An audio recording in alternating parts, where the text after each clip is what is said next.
नमस्कार दोस्तों, मैं हूं डॉक्टर अजय। मेरे YouTube channel doctor Ajay Kumar Singh में आपका स्वागत है। दोस्तों, आज हम लोग बात करेंगे राइटर्स क्रैम्प के बारे में। इस वीडियो के माध्यम से मैं इसके कारण पे बात करूंगा, इसके लक्षण पे बात करूंगा और होम्योपैथ में इसके लिए क्या बेहतरीन दवाइयां हो सकती है उससे मैं बताऊंगा। तो दोस्तों, वीडियो पे बने रहें। वीडियो के नीचे में एक लाल रंग का सब्सक्राइब बटन है, उसे जरूर दबा दें, जिससे ये फायदा होगा कि मेरे आने वाले नए वीडियो का नोटिफिकेशन आपको सबसे पहले मिलेगा। दोस्तों, नाम से ही राइटर्स क्रैम्प कहने का मतलब है कि जब आप लिखने का काम करते हैं, आपके हाथों में क्या होता है, क्रैम्प आने लगता है, आपके हाथों में दर्द होने लगता है। और ये दर्द ऐसा होता है कि ये फिंगर से होते हुए रिस्ट में, रिस्ट से होते हुए फोर आर्म में, फोर आर्म से होते हुए ये आर्म में और फिर सर्वाइकल तक ये चला जाता है। दर्द इतना ज्यादा होता है कि आपको कोई काम करने का मन नहीं करता है। इवन यहां तक लगता है कि हाथ को पकड़ करके बैठा जाए। दोस्तों, इस हाथ से आप चाहेंगे दूसरा कोई भी काम कर सकते हैं, लेकिन जब लिखने की बात आती है तो आपको परेशानी का यह सबब बन जाता है।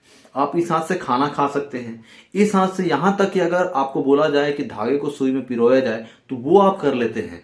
आप पानी पी सकते हैं, लेकिन जब लिखने की बात आती है तो आपके हाथों में पसीना आने लगता है, आपकी बेचैनी बढ़ने लगती है और आप लिख नहीं पाते हैं। दोस्तों, इसमें होता क्या है?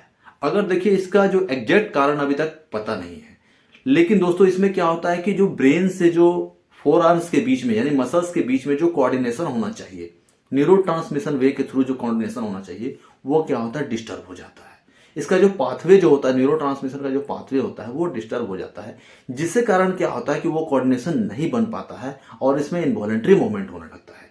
इनवॉलेंट्री मूवमेंट कहने का मतलब है कि आप जितना चाहते हैं कि हम इसको कोऑर्डिनेट करके लिखेंगे, अच्छे तरीके से लिखेंगे, उतना इसमें क्या होता है कि अनवांटेड मूवमेंट होने लगता है। मतलब है कि आपकी फिंगर, उंगलियां जो है वो क्या होगी, या तो टाइट होने लगेगी, या तो इसमें दर्द होने लगेगा, या तो एक्सटेंशन बाहर की ओर फैलने लगेगी, या तो फिर फ्लैक्शन होने लगेगा। अगर टाइप की बात की जाए तो इसमें दो तरह के कंडीशन देखने को मिलते हैं। जब आप लिखने की कोशिश करते हैं तो आपके फिंगर फ्लैक्शन अंदर की ओर जाने की कोशिश करता है, या फिर आपकी उंगलियां जो है वो बाहर की ओर जाने लगती हैं। तो दोस्तों, ये दो कंडीशन इसमें देखने के लिए मिलता है। अब बात किया जाए कि ज्यादातर ये किनको देखने के लिए मिलता है, किन में देखने के लिए मिलता है। तो दोस्तों, जो लोग लिखने पढ़ने का ज्यादा काम करते हैं, डॉक्टर्स, इंजीनियर्स, टीचर्स, टाइपिस्ट, चाहे जो ऐसे वर्क हो जिसमें कि लिखने का ज्यादा काम किया जाता है, उन लोगों में ये ज्यादातर देखने के लिए मिलता है। आप दूसरा कोई भी काम कर सकते हैं, लेकिन लिखने की जब बात आती है तो आपको प्रॉब्लम ज्यादा होने लगती है।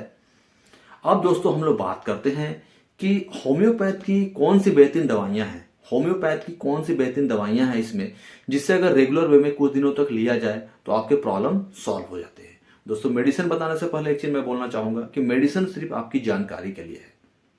कोशिश करें किसी कुशल चिकित्सक से मिलकर ही दवाइयां लें। तो दवाइयां बताने से पहले इसकी जो सबसे टॉप जो मेडिसिन होती है वो है साइक्लामेन 30। जब आप लिखने का काम करते हैं, जब कोऑर्डिनेट होकर के आप लिखने का काम करते हैं, पेन को पकड़ करके लिखने का काम करते हैं दोस्तों, तो ऐसे कंडीशन में जो पार्ट आपका बेस यानी सरफेस पॉइंट से टच करता है और यहां से दर्द आपको फोर आर्म की ओर जाता है, दोस्तों ऐसे कंडीशन में आपको जो है और क्रैम्प जो है आगे की ओर बढ़ता है और इधर जो है आपको दर्द महसूस होता है, तो दोस्तों ऐसे कंडीशन में आपको साइक्लामेन 30 लेकर के आनी है। 2 बूंद सुबह, 2 बूंद दोपहर, 2 बूंद शाम। जब तक आपका प्रॉब्लम सॉल्व नहीं हो जाता है तब तक इसे लेने की कोशिश करनी है। और दोस्तों, जो इसकी जो दूसरी जो बेहतरीन मेडिसिन है वह है जेलसिनियम 30। जेलसिनियम 30 में देखने के लिए क्या मिलता है? एक तो पहला नंबर, उम्र जो आपको मिलेगा वो आपको 30-35 के बाद से लेकर के उम्र मिलेगा। 30-35 से 50-60 हो सकता है, 30-35 से 60-70 हो सकता है। इसके साथ साथ पेशेंट के अंदर डिजनेस मिलेगा, डलनेस मिलेगा, नस मिलेगा। तो दोस्तों, अगर ये तीन चीज अगर मिलता है, डलनेस, डिजनेस, ड्रॉजनेस, ये तीनों चीज अगर पेशेंट में मिलता है, इसके साथ साथ जो है आप जब कोऑर्डिनेशन, जो मूवमेंट करने की कोशिश करते हैं तो मूवमेंट सही तरीके से नहीं हो पाता है और साथ में क्या होता है कि वीकनेस भी हाथ में मिलता है। दोस्तों, ऐसे कंडीशन में आपको जेलसिनियम 30 के बारे में सोचना है। 2 बूंद सुबह, 2 बूंद दोपहर, 2 बूंद शाम। अब जो दोस्तों इसकी जो तीसरी बेहतरीन मेडिसिन है वो है मैकफॉस 30। मैकफॉस 30 आपको जब राइट साइड की बात आती है, जब लगे कि राइट साइड में ये प्रॉब्लम हो रहा है, राइट साइड के हाथ में ये प्रॉब्लम हो रहा है, फिंगर में प्रॉब्लम हो रहा है, रिस्ट में प्रॉब्लम हो रहा है, तो दोस्तों ऐसे कंडीशन में आपको मैकफॉस 30 के बारे में सोचना है। उसमें क्या देखने के लिए मिलेगा, जितना आप कोऑर्डिनेट करने की कोशिश करते हैं उतना प्रॉब्लम आपका बढ़ता चला जाता है। जितना आप लिखने की कोशिश करते हैं वो फिंगर अगर अंदर की ओर मूवमेंट होकर हो रहा है, अंदर की फ्लैक्सर अगर प्रॉब्लम है और एक्सटेंसर करने में आपको आराम हो रहा है, या फिर फ्लैक्सर करने में आपको आराम हो रहा है, एक्सटेंसर में दिक्कत आ रही है, दोस्तों ऐसे कंडीशन में आपको मैकफोर्स 30 के बारे में सोचना है। 2 बूंद सुबह, 2 बूंद दोपहर, 2 बूंद शाम, तीनों दवाइयां नहीं लेनी है। जो आपके कंडीशन से मैच खाता है उसी दवा का सेवन करना है दोस्तों। इसके साथ साथ दोस्तों मैं एक चीज बताना चाहूंगा कि थोड़ा फिजियोथेरेपी जरूर कराना है, और इसके साथ साथ कभी कभी जो है दोस्तों इसमें साइकेट्रिक का भी रोल देखने के लिए मिलता है।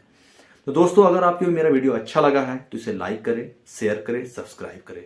दोस्तों इस तरह का मैं नॉलेजेबल वीडियो हर समय आपके लिए लेकर आते रहता हूं। इसी के साथ में जय हिंद, जय भारत।